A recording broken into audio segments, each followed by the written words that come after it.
If you drive down Highway 61, you'll see the Mississippi Delta hasn't changed much since 1955.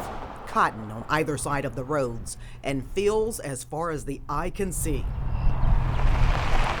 Gravel roads still exist in the 21st century. Welcome to Sumner, Mississippi.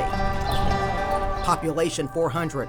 Fewer than 100 are black. There's a restaurant on the town square, a clock, a law office, a bank, and a courthouse. The same courthouse where Roy Bryant and J.W. Milam were acquitted of killing 14-year-old Emmett Till.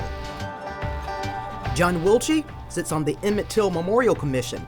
He remembers what it was like in 1955. It was really scary for me because back in the those days and when we was coming up there, we was black farmers. We was landowners, farm landowners there. We needed loans to farm with and different other things and for groceries and different stuff like that. And they would, cut you off. Cut you off from getting basic supplies if you talked about the murder of Emmett Till. I think the story is still developing, right? And I think if the story ended in 1955 and it just stopped there, then that would be an awful story to tell. Weems is the director of the newly opened Emmett Till Interpretive Center. This is not just an African American history. This is the history of Mississippi. This is the history of the United States. Today, in 2015, there are now signs marking the place where Emmett Till's body was found floating in the Tallahatchie River. Signs that have at least 40 bullet holes in them.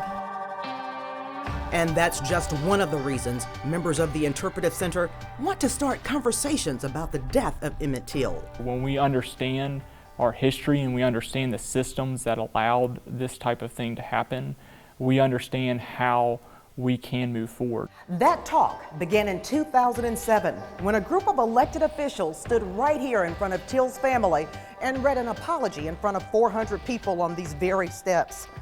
But they did not stop there. For 8 years, the Emmett Till Commission has been working to restore this courthouse to its original state of 1955 and to build the Emmett Till Interpretive Center right across the street from the courthouse, which opened in March of this year. We can't move forward unless we have a place to store that memory. Now we're getting quite a bit of tourists out of here. I'm talking about nationwide. They're coming in because they want to know more and more about the untold story of the death of Emmett Till. Like this group from Sunflower County, Mississippi. My photographer and I walk with them as they retrace Till's last hours. And that's a difficult process. And a lot of people don't want to go there. They don't want to bring it up. But unless we do, we're not going to heal. We found for the most part, locals still aren't comfortable talking about what happened. Luckily, we're able to address it now. We're not able to whitewash what happened here. The hope is there's redemption, right?